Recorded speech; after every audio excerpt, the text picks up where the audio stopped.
GST का मतलब goods and services tax. और इसमें हम लोगों को पढ़ना है अकाउंटिंग ट्रीटमेंट के बारे में। किसके बारे में? Accounting treatment. अब आओ जरा समझाते हैं फटाफट, इसको देखो और समझो और सवाल बनाना शुरू करते हैं। देखो, अगर हम कहते हैं, ध्यान दो इधर, अगर हम कहते हैं कि सर हम लोगों ने गुड्स खरीदा, गुड्स परचेज किया, तो जरा फटाफट एंट्री बताते चलना। पहला नंबर हमने कहा गुड्स परचेज किया, तो एंट्री बता सकते हो? मान लो यहां कुछ रुपया भी लिख देते हैं 10,000, तो बोलो तो purchases account, debit to cash account. कोई दिक्कत? 10,000 रुपया ऐसे लिखोगे ना? तुम्हारे इतना गुस्सा दिलाता है।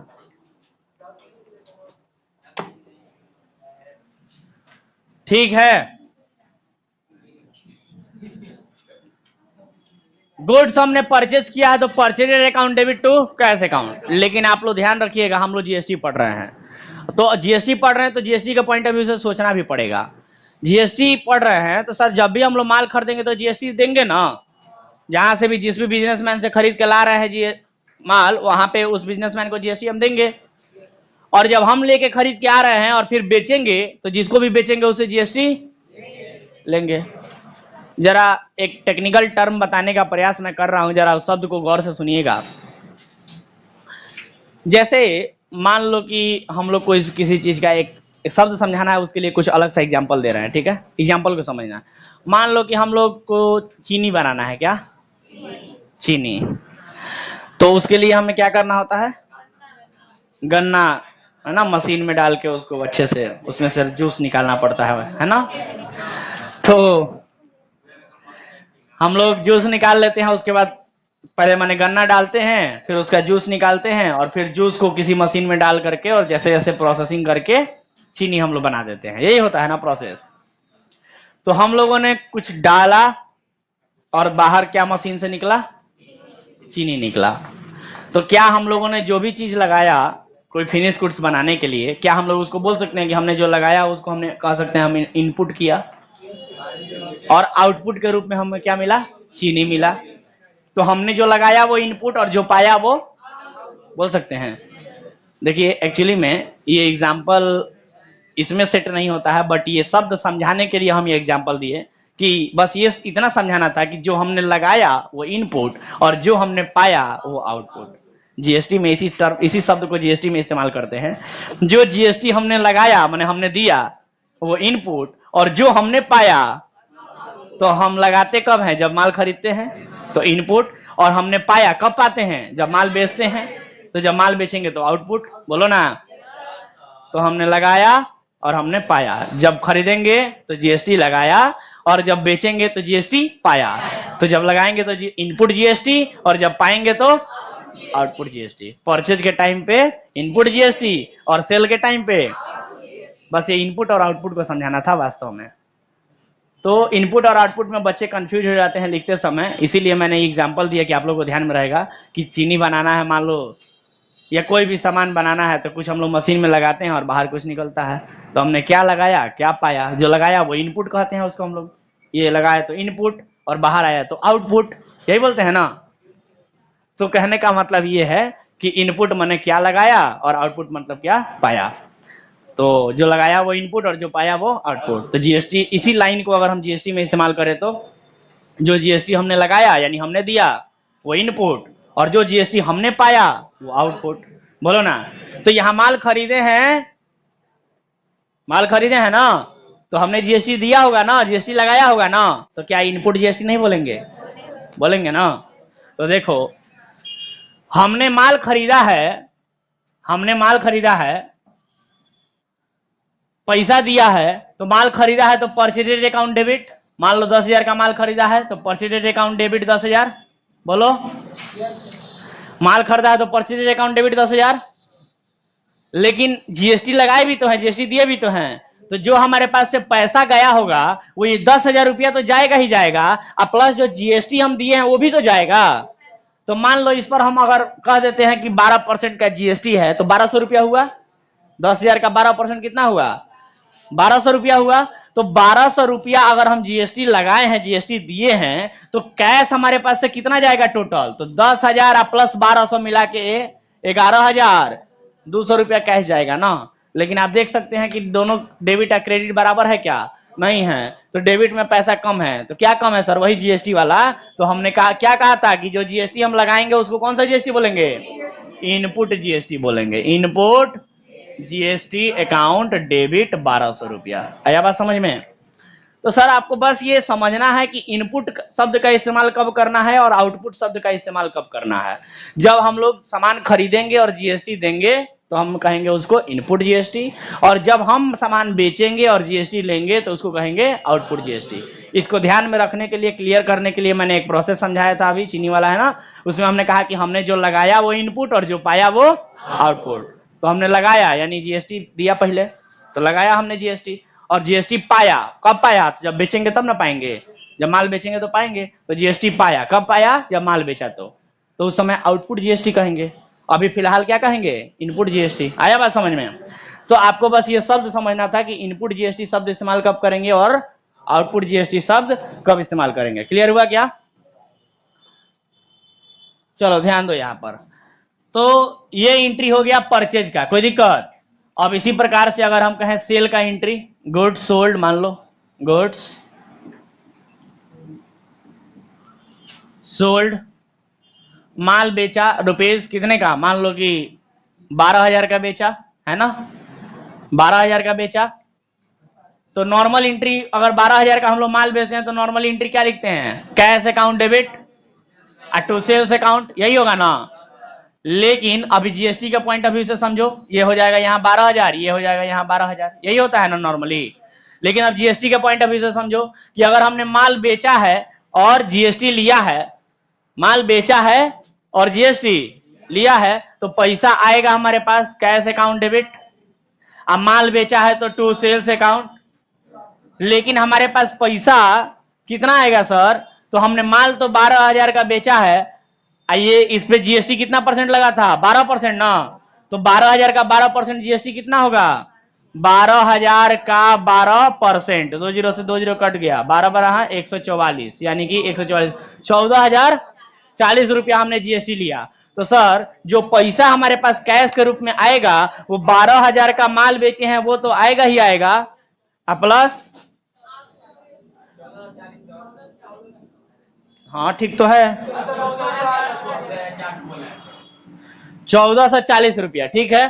तो कहने का मतलब ये है कि सर 12,000 का माल बेचे हैं तो 12,000 रुपया कैश तो आएगा ही आएगा, साथ में 1440 रुपया का जीएसटी भी तो लेंगे। तो टोटल मिला के 12,000 प्लस 1440 मिला करके 13,440 रुपया ना कैश आएगा हमारे पास। समझ गए क्या? तो कैश अकाउंट डेबिट में 13,440 रुपया लिखना पड़ेगा ना सर। तो कैश अकाउंट डेबिट 13,440 और टू सेल्स अकाउंट 12,000, माल तो 12,000 का बेचे हैं, लेकिन सर यहां पर और क्या लिखना पड़ेगा? टू आउटपुट जीएसटी अकाउंट 1440 रुपया। आप देख सकते हो कि क्रेडिट वाला डेबिट के बराबर है। आया बात समझ में? तो बस आपको ये दो एंट्री समझना था, एक ये परचेज के टाइम वाला और एक ठो सेल के टाइम वाला। तो कहने का मतलब जब भी हमारे पास से पैसा जाएगा, माने हम कुछ खरीदेंगे या कोई खर्चा करेंगे तो इनपुट जीएसटी, और हम अगर सामान बेच रहे हैं या कोई भी इनकम कर रहे हैं तो उस समय जीएसटी लेंगे तो आउटपुट जीएसटी। आया बात समझ में? तो बस ये इनपुट और आउटपुट को अगर आप लोग समझ लिए हैं तो अच्छी बात है, चाहे तो इसको लिख भी सकते हैं।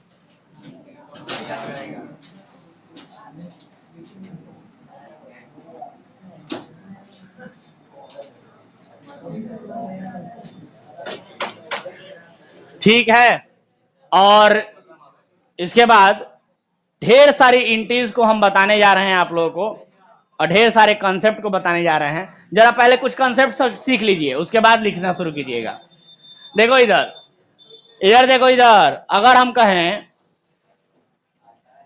इनपुट जीएसटी आउटपुट जीएसटी दो प्रकार से बांटे ना इसको आप लोग। एक तो इनपुट जीएसटी आपने कहा और उसके बाद आउटपुट जीएसटी कहा। लेकिन आप लोगों ने पढ़ा है कि जो जीएसटी होता है ना सर, वो कई प्रकार का होता है, जैसे SGST, जैसे UTGST, ये दोनों में से कोई एक होगा, और लगा देते हैं UTGST, उसके बाद CGST, उसके बाद IGST। कोई दिक्कत? ये दोनों, ये तीनों जीएसटी, मतलब इनमें से कोई एक और साथ में CGST लगता है कब? इंट्रा स्टेट सप्लाई में, इंट्रा स्टेट सप्लाई में लगता है ना सर। और IGST लगता है इंटर स्टेट सप्लाई में। किसी को दिक्कत? तो सर इतना क्लियर है ना? तो ध्यान रहेगा कि जब भी हम लोग जीएसटी पेमेंट करते हैं, माने जीएसटी जब हम लोग सामान खरीदते हैं तो जो जीएसटी देते हैं, जिसको इनपुट जीएसटी हम लोग कह रहे हैं, वो ऐसे नहीं लिखा जाता है, इनपुट जीएसटी नहीं लिखा जाता है, बल्कि जो जीएसटी हमने दिया है, जैसे SGST दिया होगा तो SGST लिखेंगे, उसके साथ CGST होगा तो CGST लिखेंगे, या हो सकता है SGST के साथ UTGST हो तो UTGST और CGST लिखेंगे, और अगर IGST दिए हैं तो IGST लिखेंगे। मतलब आपको इनपुट शब्द के साथ जीएसटी नहीं लिख करके क्या लिखना है? जो भी जीएसटी इनमें से दिए हैं वो जीएसटी लिखेंगे। तो अगर इंट्रा स्टेट कोई सप्लाई होगा और मान लीजिए कि वो बिहार जैसा कोई राज्य है, यानी कोई स्टेट है, तो उसमें SGST और CGST दिया जाएगा, तो यहां पर लिखा जाएगा input SGST account, input CGST account. आ रहा बात समझ में? इसी प्रकार से आउटपुट के साथ भी होगा, मतलब ये सारे शब्दों के साथ क्या करना है? इनपुट शब्द को जोड़ देना है, मतलब input SGST, input UTGST, input CGST, input IGST। आया बात समझ में? और इसी प्रकार से आउटपुट वाला भी हो जाएगा। ये इनपुट वाला समझ में आया क्या? तो इनपुट हो चाहे आउटपुट हो, दोनों को एक साथ ही लिख देते हैं। इनपुट हो चाहे आउटपुट हो, जीएसटी के साथ जो भी शब्द इस्तेमाल हो रहा है वो इनपुट या आउटपुट केवल जीएसटी ना लिख करके जो जीएसटी का पेमेंट हुआ है वो जीएसटी का नाम लिखा जाएगा, इनपुट हो चाहे आउटपुट हो। बात समझ में आया क्या? ये नाम लिखना पड़ेगा आपको। मतलब यहाँ पर जो हम केवल इनपुट इनपुट जीएसटी लिख दिए हैं, या यहाँ पर केवल आउटपुट जीएसटी लिख दिए हैं, यहाँ केवल जीएसटी ना लिख करके क्या लिखा जाएगा? अगर मान लो बिहार में परचेज किए हैं, है कि नहीं, तो SGST और CGST पेमेंट करे होंगे, तो यहाँ लिखना पड़ेगा purchase account debit, input SGST account debit, input CGST account debit to cash account. और यहाँ पर मान लो बिहार में ही माल बेचा गया है, तो फिर से SGST और CGST लगेगा, तो लिखेंगे cash account debit to sales account to output SGST account और आउटपुट CGST अकाउंट। लेकिन मान लो वही कोई यूनियन टेरिटरी होता, वहां खरीदे होते, तो एंट्री क्या होता है यहाँ पर? Purchase account debit, input, union territory होता तो यूटी लगता ना, यूटी के साथ CGST लगता, यही सिखाया ना जी। तो यहाँ पर एंट्री हो जाता है इनपुट UTGST अकाउंट डेबिट, फिर से input CGST account debit to cash account. अगर हमने मान लो यूटी में ही बेचा, यूनियन टेरिटरी में ही अगर हमने बेचा, तो एंट्री क्या होगा? Cash account debit to sales account to output UTGST account to output CGST account. आ गया लॉजिक समझ में? लेकिन यही सप्लाई मान लो परचेज, अगर लिखना बंद करो, यही सप्लाई अगर मान लो इंटर स्टेट सप्लाई होता, तो फिर तो वहां क्या लगता? IGST लगता। तो एंट्री में क्या लिखते? Purchase account debit, input IGST account. Sir IGST के साथ और कुछ नहीं लगता है, purchase account debit, input IGST account debit to cash account. कोई दिक्कत? उसके बाद अगर माल बेचा होता तो cash account debit to sales account to output IGST account. Entry समझ में आ रहा है क्या? बस इतनी सी बात थी सर जीएसटी में। देखिए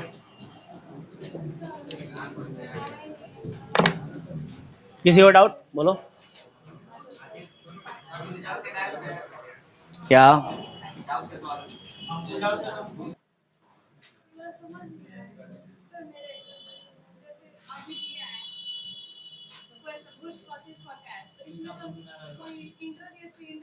बताएगा, बताएगा, क्वेश्चन बताएगा कि इंट्रा स्टेट है कि इंटर स्टेट है, बताएगा। अगर नहीं बताया है तो जीएसटी भी नहीं लिखा होगा।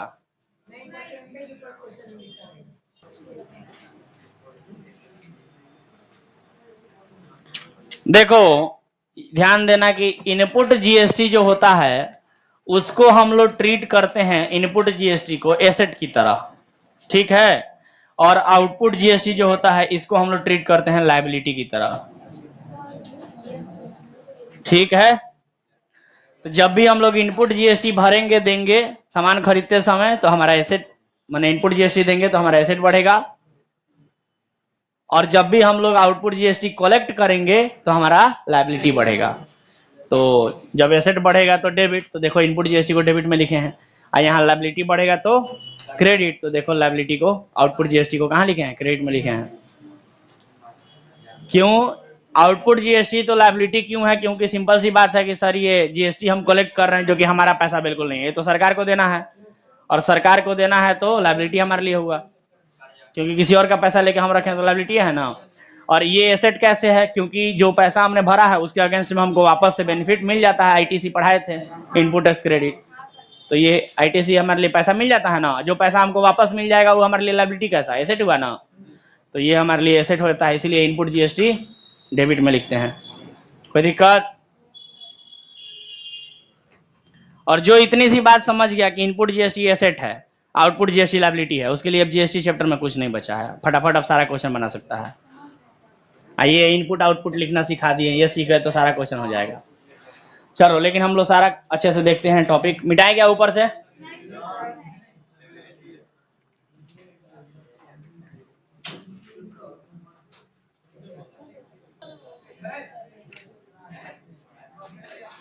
चलो फटाफट एंट्री करते हैं, इतना कॉन्सेप्ट सीख गए ना, तो अब फटाफट एंट्री करते हैं, तुम लोगों को समझ में आएगा। जल्दी करो, टाइम कम है।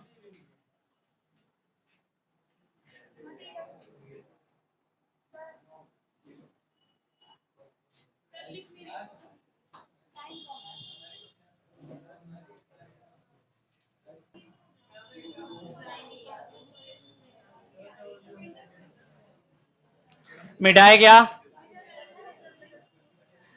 चलो मिटाते हैं, ध्यान दो। तो आपने यहां देखा कि जब भी हम इनपुट जीएसटी देंगे तो वो हमारे लिए एसेट कहलाएगा, और जब भी आउटपुट जीएसटी कलेक्ट करेंगे तो वो हमारे लिए लायबिलिटी कहलाएगा। कोई दिक्कत? इसीलिए इनपुट जीएसटी एसेट है इसीलिए डेबिट किए हैं, और आउटपुट जीएसटी लायबिलिटी है इसीलिए क्रेडिट किए हैं।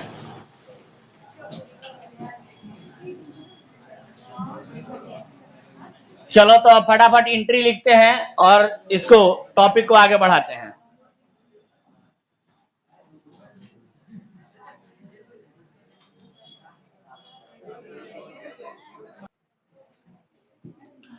चलो देखो, मान लो, देखो इधर मान लो कि जो भी ट्रांजैक्शन हम लिख रहे हैं वो सारे के सारे ट्रांजैक्शन इंट्रा स्टेट सप्लाई है, सारे के सारे ट्रांजैक्शन कैसे हैं? इंट्रा स्टेट का मतलब समझते हो ना?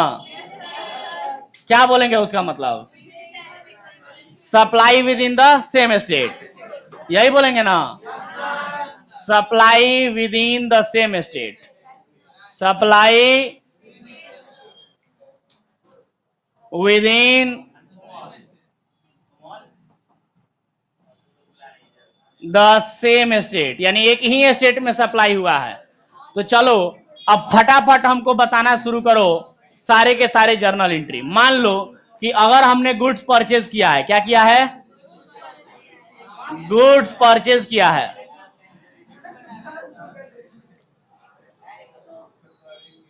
गुड्स परचेज अगर हमने किया है तो जर्नल एंट्री क्या होगा? यहां पर परचेज अकाउंट डेबिट, और सभी एंट्री में जीएसटी का एंट्री करना है, ये बात पहले बता दे रहे हैं। इंट्रा स्टेट सप्लाई है मतलब supply with in the same state, और सभी के सभी ट्रांजैक्शन में सभी के सभी सप्लाई में इंक्लूडिंग जीएसटी, जीएसटी रहेगा ही रहेगा, इंक्लूडिंग जीएसटी। हम ये मान के कर रहे हैं, हम ये मान लिए हैं यहां पर कि हर ट्रांजैक्शन में जीएसटी होगा, तो आप लोग जीएसटी के साथ आंसर बताइएगा। आया बात समझ में? चलिए तो परचेज हमने गुड्स किया है तो परचेज अकाउंट डेबिट,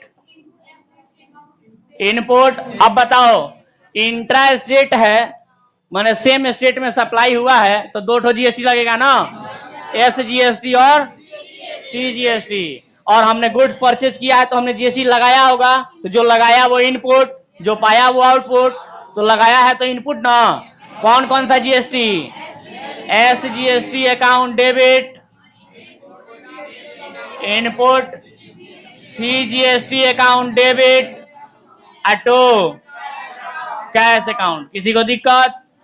डेबिट वाला डेबिट में लिख देंगे टोटल जोड़ के क्रेडिट में। कोई दिक्कत किसी को?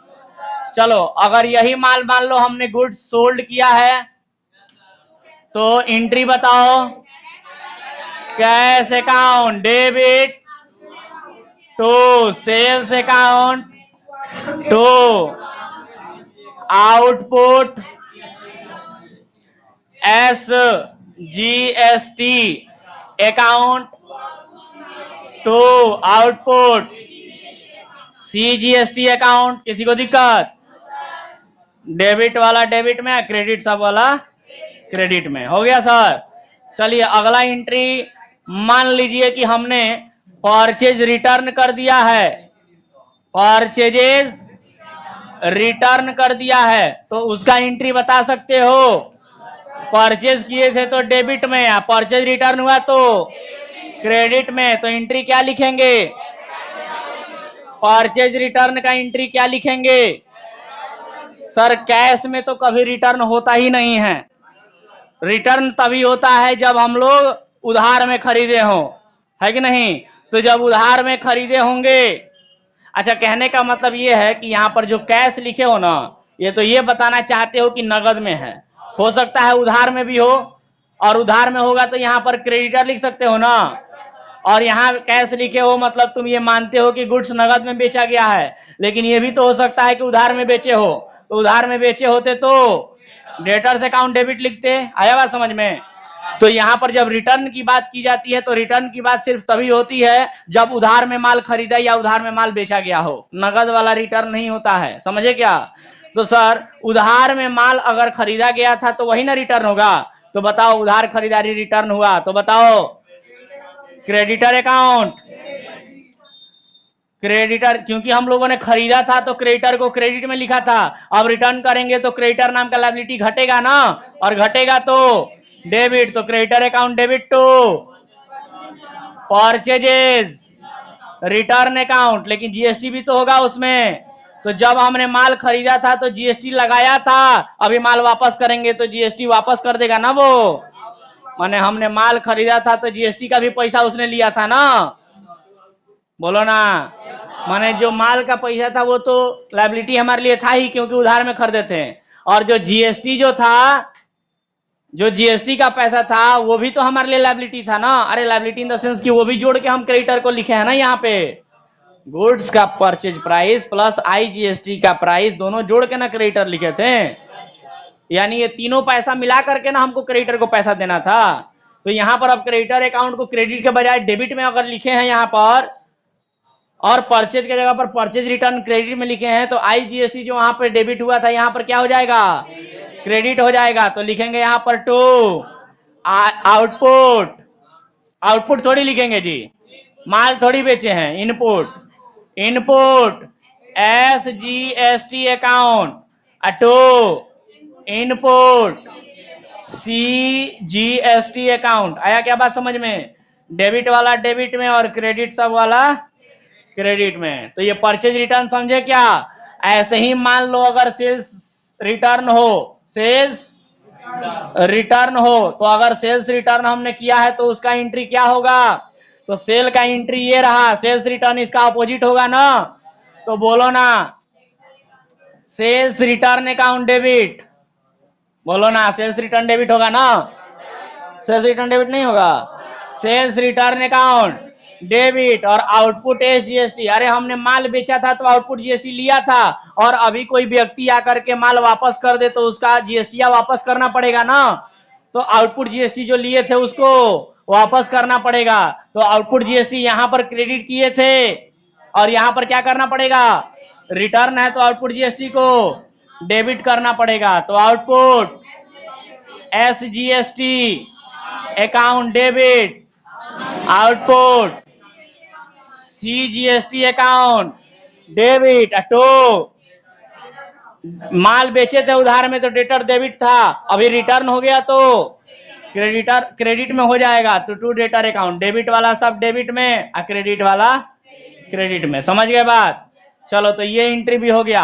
अगला एंट्री अगर हम लिखते हैं, मान लो किसी तरह का एक्सपेंस हुआ है, जैसे कोई भी एक्सपेंस, एक्सपेंसेज पेड, कोई भी एक्सपेंस हो, जैसे जैसे मान लो कि टेलीफोन एक्सपेंसेज हुआ, हाँ, या मान लो इलेक्ट्रिसिटी हुआ, या मान लो रेंट पेड हुआ, ऐसे कोई भी खर्चा, रेंट, इंटरेस्ट, कमीशन, कोई भी खर्चा अगर दिया है और उसमें जीएसटी हमने पेड किया है, तो जीएसटी पेड किए हैं ना, तो जीएसटी दिए होंगे ना, मैंने जीएसटी लगाए तो इनपुट बोलेंगे ना जी, बोलो ना। तो खर्चा कोई भी हुआ तो जीएसटी लगाएंगे, और जीएसटी लगाएंगे तो इनपुट जीएसटी। तो मान लो ये भी इंट्रा, सब हम ऊपर ही पहले ही लिख दिए थे कि सारे ट्रांजेक्शन इंट्रा स्टेट है। इंट्रा स्टेट का मतलब सब जगह एसजीएसटी और सीजीएसटी लगेगा। तो जर्नल एंट्री बताओ, एक्सपेंसेज को तो डेबिट करते हैं ना, कोई भी एक्सपेंस होगा तो कोई भी एक्सपेंस अकाउंट डेबिट हो जाएगा ना। अरे मतलब रेंट दिया, चाहे सैलरी दिया, इलेक्ट्रिसिटी दिया, कुछ भी दिया, सब डेबिट होता है ना। तो एक्सपेंसेज अकाउंट डेबिट। लेकिन जब भी हम कोई खर्चा करते हैं तो जीएसटी लगाते हैं, और जीएसटी लगाते हैं तो इनपुट बोलते हैं, और इनपुट को भी डेबिट किया जाता है, क्योंकि जीएसटी लगाते हैं तो एसेट बढ़ता है, और जब जब एसेट बढ़ता है तब तब डेबिट करते हैं। और डेबिट में क्या लिखेंगे, बोलो ना, इनपुट एसजीएसटी अकाउंट डेबिट। उसके बाद क्या लिखेंगे, इनपुट सीजीएसटी अकाउंट डेबिट। उसके बाद क्या लिखेंगे, टू पेमेंट किए हैं तो कैश अकाउंट। किसी को दिक्कत? डेबिट वाला सब डेबिट में, या क्रेडिट वाला क्रेडिट में। आया क्या बात समझ में? चलो अब अगला एंट्री, मान लो किसी तरीके का इनकम हुआ है, किसी भी तरीके का इनकम, इनकम रिसीव किसी भी तरीके का। जैसे मान लो अगर हम रेंट रिसीव करते हैं, सैलरी रिसीव करते हैं, इंटरेस्ट रिसीव करते हैं, कोई भी इनकम अगर हम रिसीव करते हैं तो हमको जीएसटी उसमें देना पड़ेगा ना, बोलो ना। कमीशन रिसीव्ड हुआ, चाहे इस तरह का कोई भी इनकम है अगर, तो हाँ सॉरी, इनकम अगर हम लेते हैं किसी भी तरीके का तो जीएसटी भी लेते हैं ना साथ में। अरे कमीशन वगैरह लेंगे तो जीएसटी जोड़ के नहीं लेंगे क्या? यहाँ पर कमीशन वगैरह हम पेमेंट कर रहे थे तो जीएसटी जोड़ के दे रहे थे ना। और यहाँ पर अगर कमीशन वगैरह चाहे और कोई भी खर्चा इनकम है अगर हम रिसीव करते हैं तो उसमें जीएसटी का भी तो अमाउंट रिसीव करेंगे ना। तो कहने का मतलब ये है कि जब खर्चा करेंगे तो जीएसटी देंगे, और जब इनकम कमाएंगे तो जीएसटी लेंगे। तो जीएसटी लेंगे तो आउटपुट हुआ ना जी, जो पाया वो आउटपुट। तो बोलो ना, कैश अकाउंट डेबिट, कैश या बैंक जो भी कह लो, कैश या bank account debit. To income को पहले क्रेडिट करेंगे ना, तो जो भी इनकम हो, जैसे कमीशन हो, कोई भी इनकम हो, उसको क्रेडिट करेंगे। To output SGST account, to output CGST account. आया क्या बात समझ में? डेबिट वाला डेबिट में और क्रेडिट वाला सब क्रेडिट में। ये एंट्री में कोई डाउट? अब हमको एक बात बताओ, यहां पर गुड्स के अलावा अगर कोई एसेट होता, फिक्स एसेट कोई होता, जैसे मशीन खरीदा और उस पर जीएसटी नहीं लगता है क्या? लगता है सर।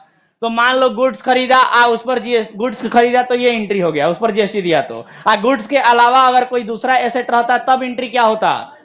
मान लो मशीन खरीदा और जीएसटी दिया तो एंट्री क्या होता? मशीन अकाउंट डेबिट, जीएसटी दिया तो इनपुट एसजीएसटी, इनपुट सीजीएसटी। या टू नहीं समझ में आया? अगर मशीन के जगह पर फर्नीचर होता चाहे और कोई एसेट होता तो बस उस एसेट का नाम लिख देते, बाकी एंट्रिया तो सेम होता ना। अगर यहाँ पर गुड्स बेचने के जगह पर हम कोई एसेट बेचे होते तब बस यहाँ सेल्स के जगह पर उस एसेट का नाम लिख देते, बाकी सब तो सेम होता है ना सर। अरे बोलो ना, मान लो मशीन बेचा तो एंट्री क्या होता? कैश या debtor account debit. To machine account, to output SGST account, to output CGST account. नहीं समझ में आया क्या? कोई दिक्कत किसी को? मतलब गुड्स हो या कोई अदर एसेट हो, एंट्री बता सकते हो? कोई भी डाउट? रिटर्न वाला समझ में आया? एक्सपेंसेज और इनकम वाला समझ में आया? तो और होता ही क्या है इसके बाद? एक और एंट्री बचा है, अगर हम बता देंगे तो आपका ये टॉपिक जो है खत्म हो जाएगा। एक एंट्री और बता देंगे तो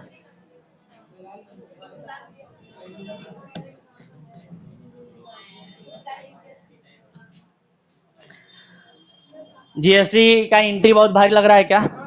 नहीं सर, बस इनपुट आउटपुट समझ जाना था, वही एक क्लू था, वो समझ में आ गया तो बस लिखते जाओ। उसके बाद कैसे फटाफट किए एंट्री हम लोग, है ना।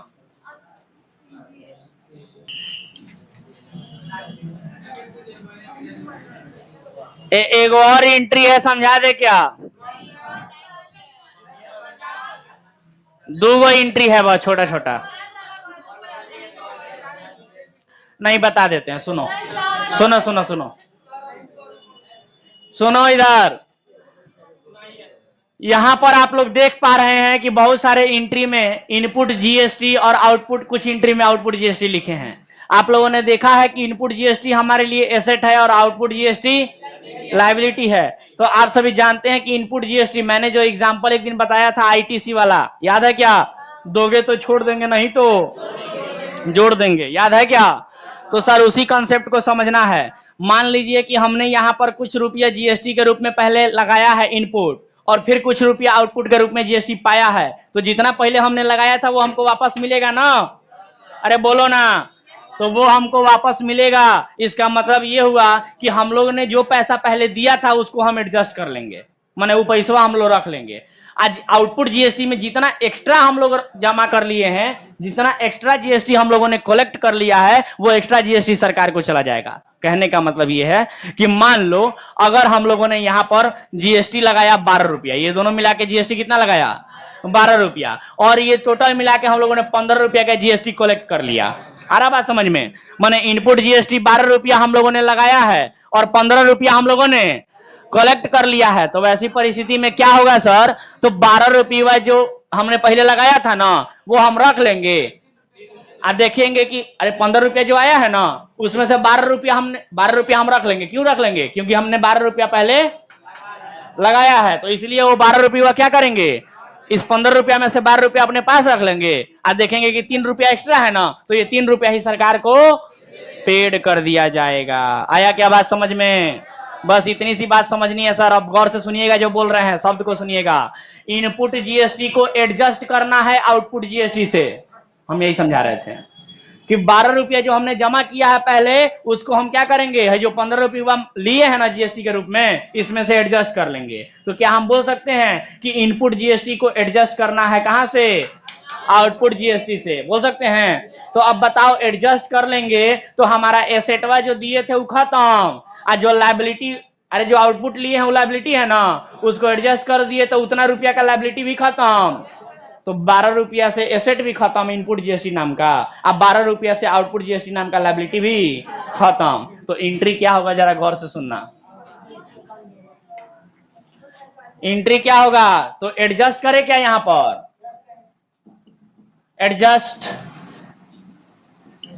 Adjustment of input GST against, बोलो ना, अगेंस्ट आउटपुट जीएसटी। अब गौर से सुनो, इनपुट जीएसटी को आउटपुट जीएसटी से एडजस्ट करना है। तो जब एडजस्ट करते हैं तो हमने क्या कहा कि इनपुट जीएसटी नाम का एसेट भी खत्म और आउटपुट जीएसटी नाम का लायबिलिटी भी खत्म। उतना रुपया से जितना रुपया की एडजस्ट करना है। तो कितना रुपया एडजस्ट करना है? 12 रुपया ना। तो बताओ, उतने रुपया से आउटपुट जीएसटी नाम का लायबिलिटी खत्म, और लायबिलिटी खत्म तो डेबिट, तो output GST account debit, to asset भी तो खत्म ना 12 रुपया से, एडजस्ट हो गया। देखो, टू इनपुट जीएसटी अकाउंट 12 रुपया और 12 रुपया। समझ में आया क्या? ये बस समझने के लिए बताए हैं रुपया, है ना।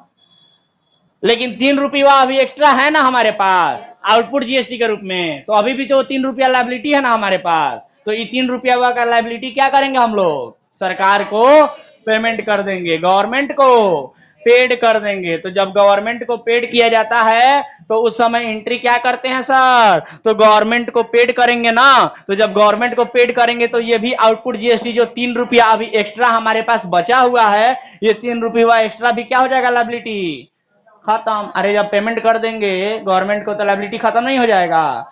तो एक्सेस आउटपुट जीएसटी है ना वो। अरे 3 रुपया एक्सेस बच गया है ना हमारे पास, बोलो ना।